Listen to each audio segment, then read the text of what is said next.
tears like rain run down the window. I repeat your name, losing your wisdom. My tears like rain run down the window. I repeat your name, losing your wisdom.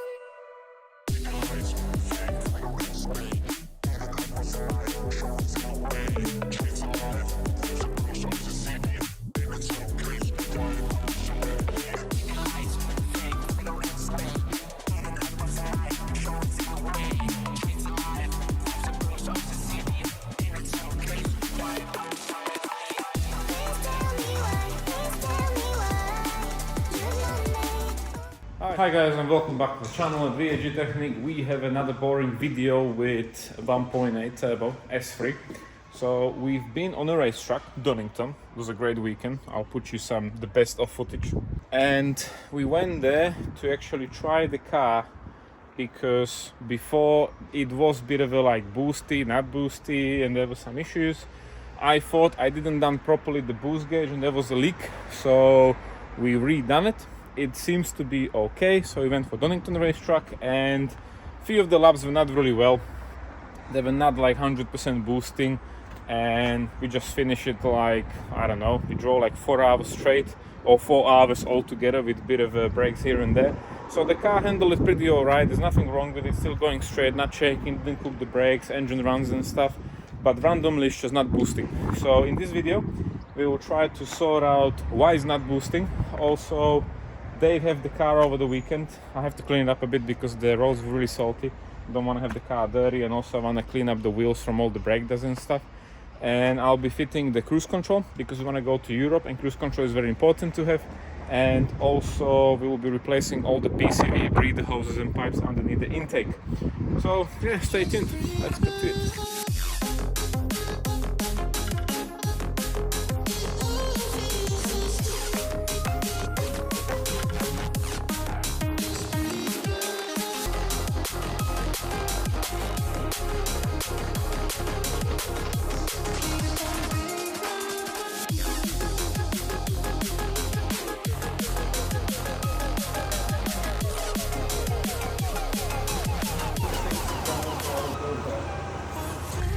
Okay, so we are in the S3 doing a diagnostic, and I will actually explain you why the car didn't want to run properly for the whole time. It's really random.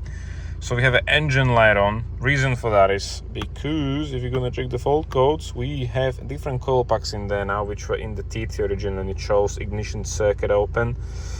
It's just, we were trying. Also, Dave have the car over the weekend, and he was checking loads of stuff, and first thing what he told me, there's something wrong with the engine himself because the knock sensors are not exactly the same. So knock sensor is there to protect your engine, and it's checking the vibration, everything in the engine, and in case something is very high, it will literally disable a cylinder to protect it. So I understand that he was a bit scared because this is a bit of an older car, so they won't be exactly equal, but I think they're rising pretty much the same. Number 2 is a bit higher, but it's not that bad. Yeah, so we are at 4,000 RPM right now. Yeah, and I think it's all right. So we checked the engine because I was scared something is happening inside the cylinder. We will do it again. I'll do a compression test, I'll film it. Also, I'll show you the spark plugs, how they look like, but obviously this didn't give us any idea what's wrong with the engine. So we were driving the car locally. We've done loads of driving, and it's really hard to diagnose the car when you're alone, because you can't be driving and you can't be checking all the data and doing logs and everything.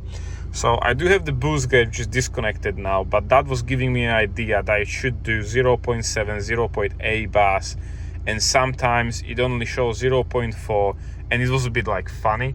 So we were driving with VCDS and we were checking the boost pressure. So we have specified value and actual value. So this is specified value, how much the ECU is requesting to have, and this is actual value, how much is the sensor actually telling the ECU how much physically the pressure is in the inlet manifold. So when I drove the car, it was really randomly, especially when we get to 4,000 RPM, it was fine. And from 4,000 to red line, it was like boosting, not boosting, boosting, not boosting. But when we checked the values, the boost was there all the time. So it was like requested 1.7, 175, and actual was the same. So I thought on the beginning I have a boost gauge issue, like it was leaking somewhere, so that's why it's disconnected, but that wasn't the problem.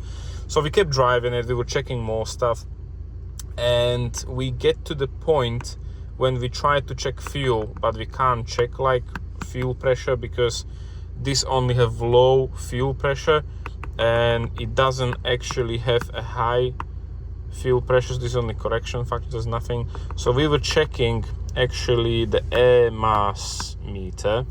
So that sensor is telling you how much air is going into the engine, and I checked it previously and I was like, yeah, the numbers are moving, it is measuring, but I don't know how much it should measure and how much air should actually go in. That's like, it's only measured, it doesn't show specified, it only show actual value.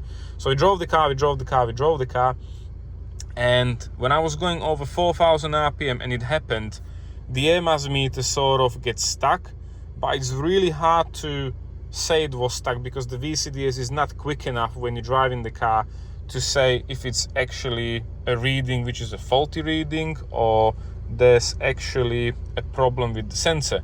So luckily we have the TT outside which have the same engine, and we were like with Dave talking and doing some theory like, okay, so if we don't have that sensor working correctly over 4,000 RPM, that means physically air is still coming in, which means the turbo can do the pressure which is requested, but the ECU will cut the fuel because that sensor is saying over 4,000 there's not enough air coming in, so it can't calculate more fuel when it thinks not more air is coming in. So we swapped the air mass meter and all of a sudden the car came alive. We didn't have any luck since then. The car's boosting full power, absolutely amazing, and it's all sorted. So it was an easy fix. I have loads of comments underneath the video, like it can be a crack manifold, there can be a crack turbo with the wastegate and I don't know, other scary things. And I just literally knock these sort of theories because if the manifold was cracked, I can definitely hear it, I can definitely smell it inside the car, but none of that was happening luckily. So this was an easy fix, but anyways, today I'll be taking the manifold off and I'll show you why. Okay, so we have everything ready here on the table. Doggo is here, chilling. And in this video we'll be changing a pipe, another pipe, a pipe, another pipe, a pipe, a pipe, and a tube. So this is all the ventilation pipes and hosing what we will be replacing underneath the intake. This is a gasket for the inlet manifold. We also do have the gaskets for the injectors. They'll be resealed.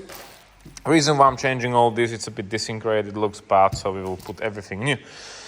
What I want to show you is the air mass meter, which was actually the whole problem why the vehicle didn't want to run properly. So it's working on a resistance. So we have Mr. Voltage coming in through there, and more air is coming in there. It's actually cooling it down. So cooler the element is, less resistance it have, and based on that it's calculating how much air is actually going into the engine, and based on how much air is going in is mixing fuel.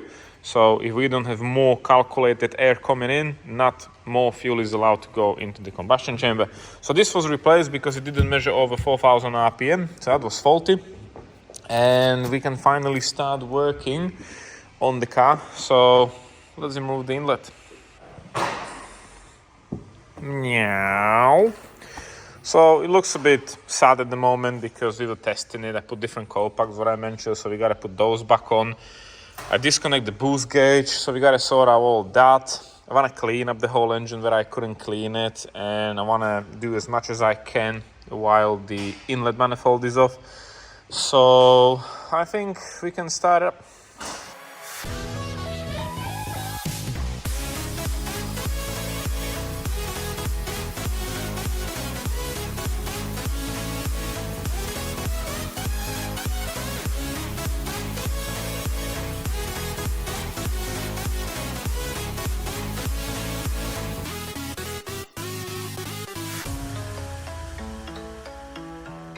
Okay, so here we are, like 25-30 minutes later. I know it looks very scary. There's loads of piping and cables and hoses and connectors.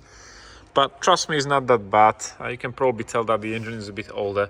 I don't think the intake was ever removed because you look at all the junk which was stuck in there. Everything is like very original, genuine, untouched. And that's how it actually looks like. So this is like ideal condition for rebuild. Maybe we'll get to it, I don't know. I think like internally the engine don't need rebuilding. It's more like, so I'm like happy. So it looks like from outer like it should from inner. But yeah, mainly we have to concentrate on the intake what we removed for a reason to replace all those vacuum hoses. So I think all the dirt which is in there or on there is because of the dipstick. You can see how it was cracked in there. Yep, and all that was literally just pushing the oil from the dipstick. Also from the intake, you can see especially from underneath, because you see the underneath side how it's dirty. So I think that was the main reason why it was covered in oil. So again, everything is genuine, very old. So we will be replacing all the breather pipes. And yeah, the main thing what I have to remove was this plate which is holding the dipstick, and unfortunately they put like metal bolt with a plastic head, and usually the bolt's gonna get stuck because of the rust and everything, and it will just turn like this. So I will try to get genuine ones. If not, just gonna put a new bolt with washer that will do the job. And yeah, all this what you see here will be replaced. So I have to find out how exactly it's going to be connected, like that one is, and we have to continue. So let's get to it.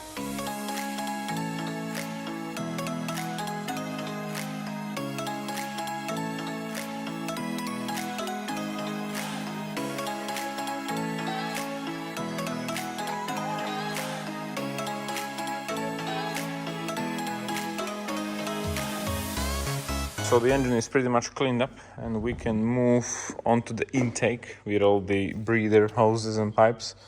Unfortunately, I can't do it because whatever is here is wrong.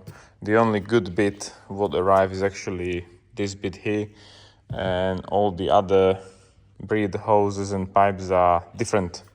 So unfortunately, I won't be using it. It's just waste of time. What can you do? Sometimes you win, sometimes you lose. But yeah, it is funny because this should actually go there, and even on here it's completely different diameter. So unfortunately that will be a return. So what I'm gonna do next, I want to clean up the whole thing. I'll visually check it. I have it on the smoky machine. Didn't obviously smoke, so that should be fine. Also then we'll be fitting the cruise control, which was a bit of a funny thing to buy, and I have a bit of a funny communication with the guy because we'll see how it's gonna go. But when we're gonna be fitting the cruise control, I'll tell ya. So next up, we're cleaning the pipes. So I clean up the whole intake with the breather pipes and everything, and I did done a visual check. I can't see anything like what's cracking or what's broken.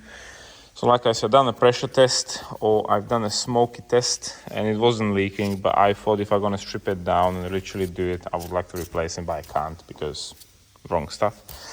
What can you do? We also did receive from TPS these security clips for the injectors, and I'll be replacing the whole tube for the dipstick because I can't get the O-ring separate. So that will be all replaced. And this is ready for assemble, I think. So we have new O-ring here and there. So that will be done, and we can start putting it back together. I've been searching for a piece of me. I've been counting on the heads of time. I love my body, I love my mind, with desire to out of place, out of space, floating high.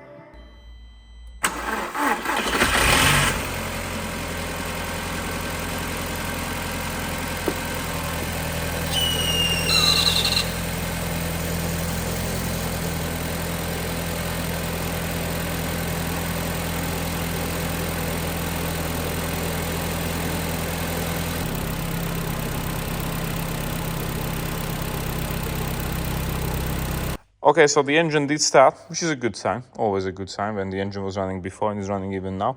So it looks much cleaner. Well, it is resealed, done my best, especially the tube for the dipstick is replaced, so that's all good, happy with that. So right now we will swap the coal packs back to the genuine ones because these are from the TT what we have here. They should be like upgraded ones, but they're throwing up fault codes with open circuit. They do work, but there's a fault code in the ECU. And I'm going to show you the spark plugs, how they look like. I will put the camera under each cylinder to have a look. And then we'll be working on the cruise control. So let's continue.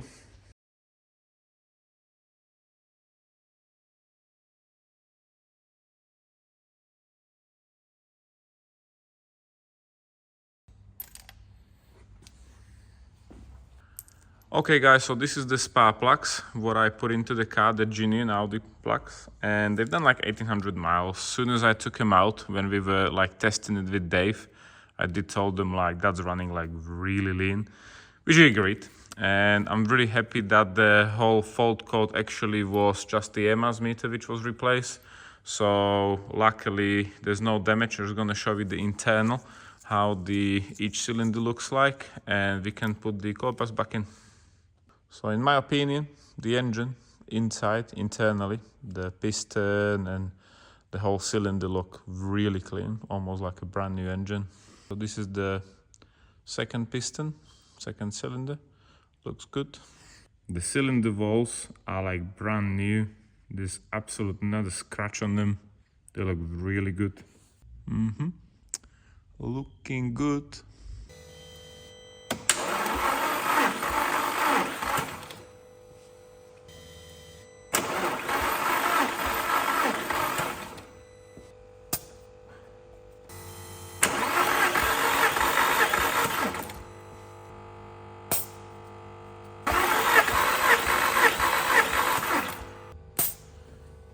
Okay guys, so I checked the compression. Unfortunately the battery is running a bit low because the car's standing here for a while. And right now on the dead battery was like 10.5, 11. When the engine was on, when we checked it was like almost 13. So the compression is fine. We will put back in the spark plugs and coil packs and we will move on to the cruise control.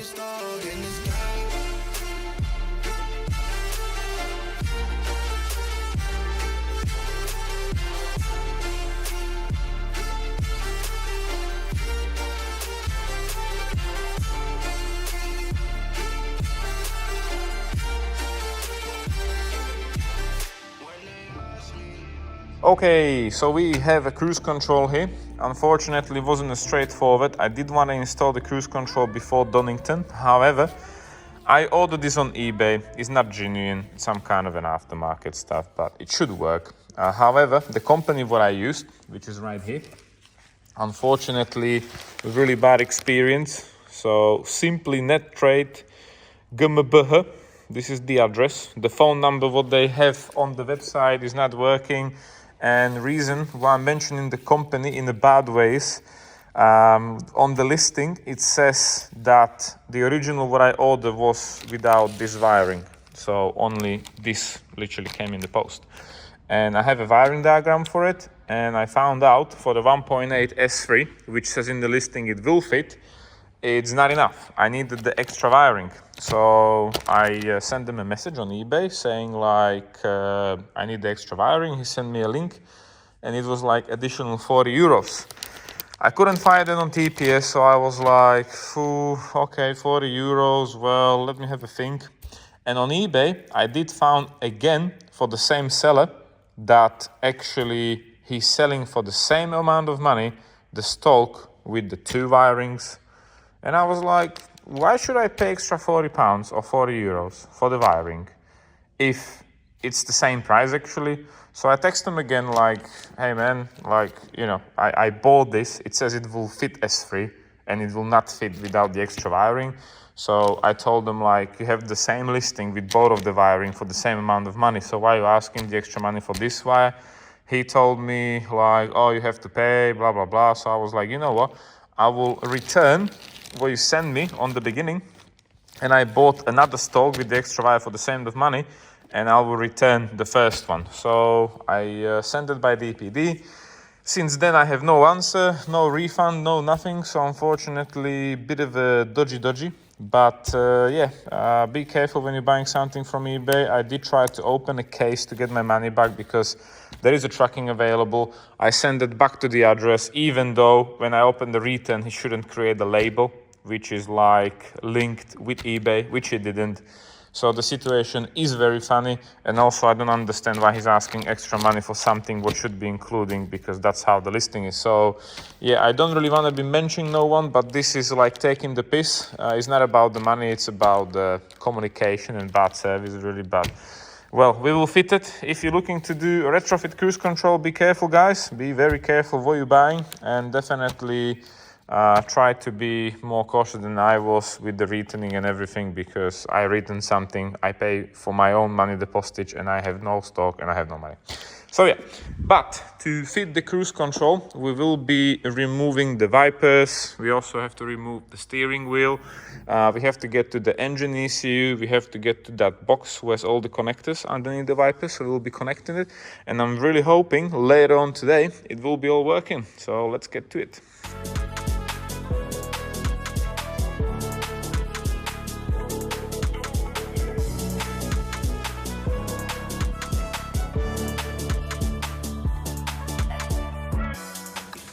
Okay, so I did open up the connector from the ECU. I have my light on the phone, so it's really bright, so we won't be able to see the numbers.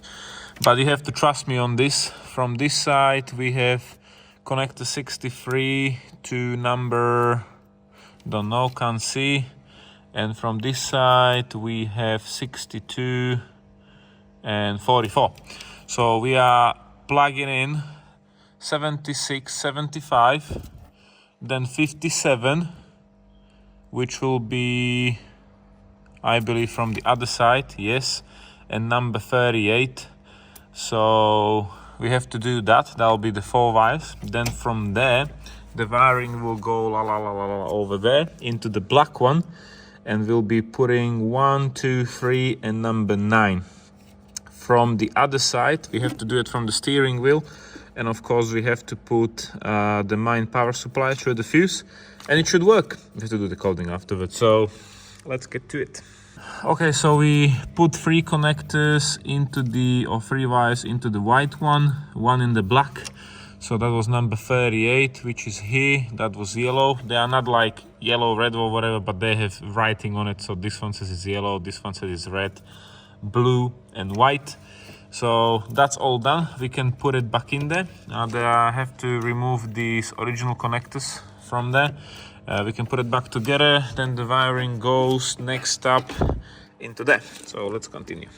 Okay, so a bit of a small misunderstanding with the diagram, what I have in the email.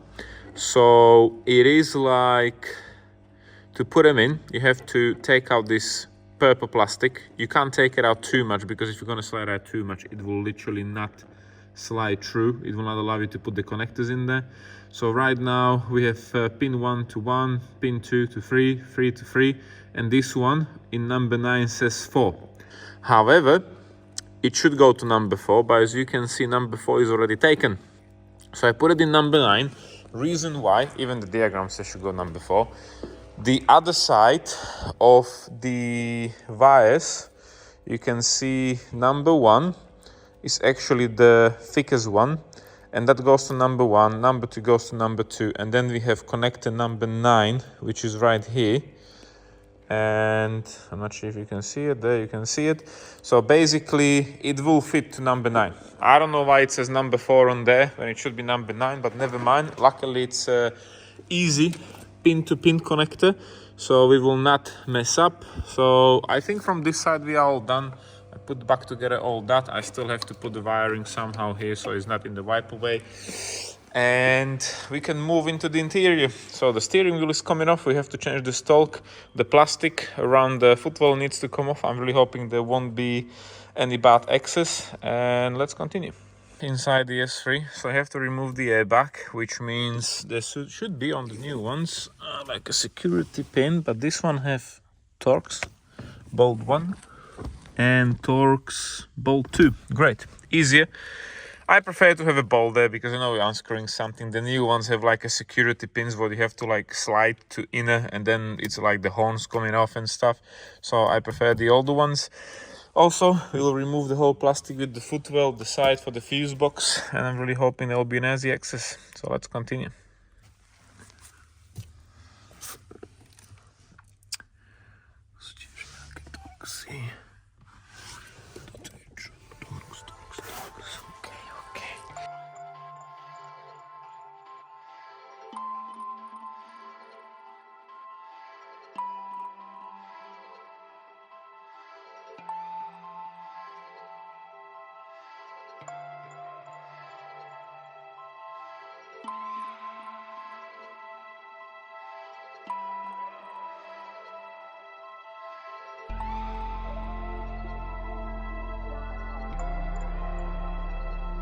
So these are the stalks. Well, we're changing only this one. You can probably see the difference now. So there's a button on, off, and reset and set on the side. Also, there's an additional connector over there, which this one don't have, as you can see. And it's just an easy swap. We're gonna slide the whole thing out. We will slide the new thing on it like that. And we have to put the wiring where I show you underneath the wipers. So that should be easy.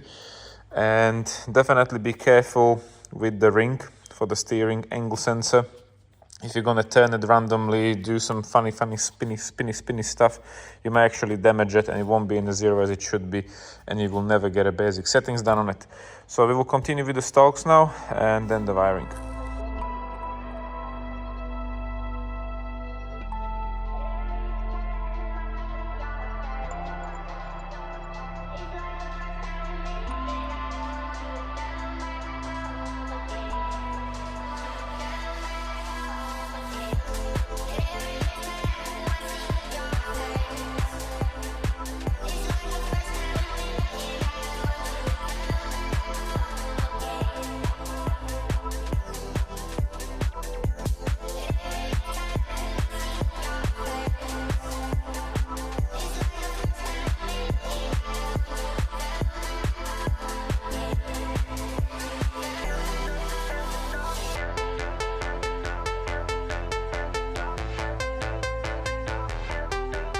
Okay guys, so we managed to put the wiring around the steering column down here. So we have those four, and this is for the power supply to the fuse. All this, I know it looks scary, but it's not. It's just, I took off everything so I can get to the connector, which is here. That's already unlocked from the other side, and we are putting in 1, 2, 3, and 9. Then you have to put it back on, put everything back on, change the coding, and hopefully the cruise control will work. So let's continue.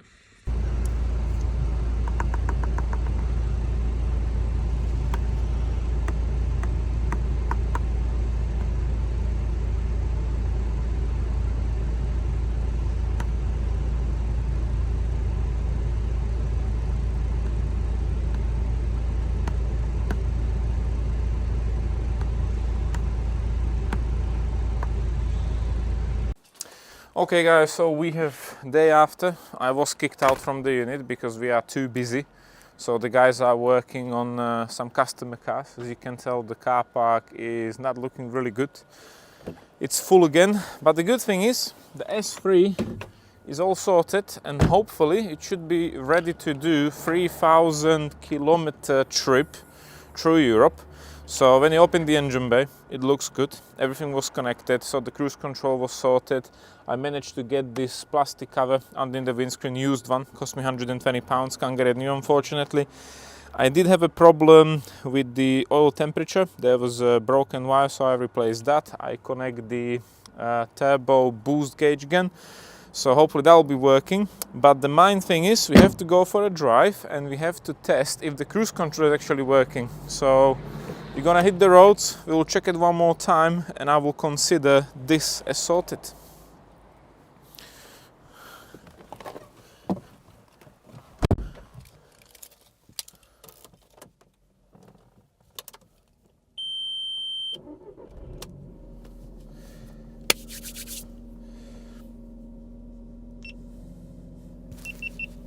So again, we're just gonna go for a short test drive around the garage, see how it all goes. I'm really hoping there'll be no issues and everything will be fine. Okay, so we are in Mexico again because that's the safe place to drive. And actually, I am very curious if the cruise control is working. So we will hit this dual carriageway in Mexico. We'll put it in third gear and it should be on, which is, we will put set. Now I'm not sure we're going downhill. I have my foot off the pedal. I think it's holding the speed, guys. Let's try to put some more speed. Yes! So off, on, hold. Yes! So officially, we have a cruise control in a 25-year-old car, S3. I must say the job took me probably, if I'm talking about the cruise control, only maybe like 3 hours. The manual was good, the wiring was like good, so I can't really complain how the whole thing was actually sent to me, and all the connectors were fine. So happy with that. Unfortunately, I have to buy 2 stalks, and unfortunately I didn't get a refund for one, but that's life. Anyways, in total, in this episode what you've seen, I probably spent like 8 hours of labor, so cruise control, intake, the injector reseal, whatever you've seen on the video. I think it was a necessary step, and also I'm really happy that we managed to sort out the lack of boost with Mr. Dave, because right now we finally have full boost all the time in any condition, and it was a tricky one. Definitely I have loads of messages coming in when I said there's a lack of boost, like it can be a crack wastegate on the turbo, and some of the guys are just giving me a very dark scenario, like just, you know, well, scrap it and leave it. So we always try to diagnose the car first properly, so I'm really happy Dave took the car on the weekend, so he confirmed as well there's a lack of power from time to time, not all the time, which is the worst you can actually get. And because he was driving on his own, he wasn't able to do the diagnostic properly. So then the following day, which was Monday, we both of us like jumped in the car. He was doing the live diagnostic next to me, checking all the data, and together we come to a conclusion after a few test miles that the air mass meter is actually not reading properly. So the air mass meter was changed, and I must say right now the boost is delivering all the time through the whole scale of the RPM, which is really important. That's why the spark plugs were a bit white. There, like, was running lean. But yeah, happy with the car now, guys. And I must say I can't wait to actually go for a trip to Europe, because we will be leaving, today is Tuesday, we will be leaving Saturday early morning to France, and from France we are going to Nürburgring, so we'll be there 30th of March, which is Sunday, for a whole day. It should be like an open pit lane for the tourism and stuff. So we will take the S3 and the RS6. Can't wait. And definitely the cruise control will be very helpful when we're doing like 3,000 kilometer trip. So I think the car's ready for a trip like that. The only thing what might be questionable after the track day will be the tires again. But I'm really hoping I will be able to limp to Slovakia, because from Nürburgring we're not going back to the UK, we're going to Slovakia with both cars. So that will be a question of how we're going to drive the car at Nürburgring, how many miles we will do, etc, etc. So definitely the S3 is a 25-year-old car where still anything can go wrong, like the air mass meter say, arrivederci everybody. I ain't gonna work, I can have a problem with injector in a week time, I can have a problem with lambda sensor, I can have a problem with anything. And that's why I am buying myself a breakdown recovery for the Europe, because you never know what can go wrong. And just in case, I want to have a peace in mind, don't want to be paying £1,000 recoveries because it's expensive. So everything is working, I'm happy with all the dials and gauges. From the perspective of cruise control, engine and everything, I'm happy with it, so I'm heading back to the garage. Okay guys, so the S3, drove it, tested, cruise control is working, which was the priority of the whole job, so we can finally press a button and enjoy the European road, especially Autobahn. I'm really hoping the S3 will last, because we're gonna do the 3,000 kilometers, which will be quite a bit of a trip, and especially Nürburgring, that will be a big hit for the car. But I will drive gently still. I don't want to kill it, so it will be like in the manual aspect of the car. So I think that will be fine.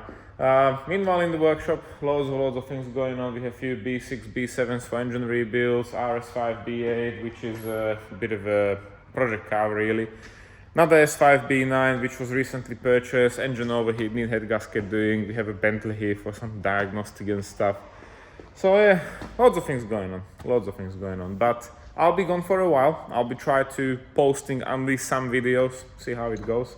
And yeah, thank you for watching, guys. We will see you in the next one. Take care for now and see ya.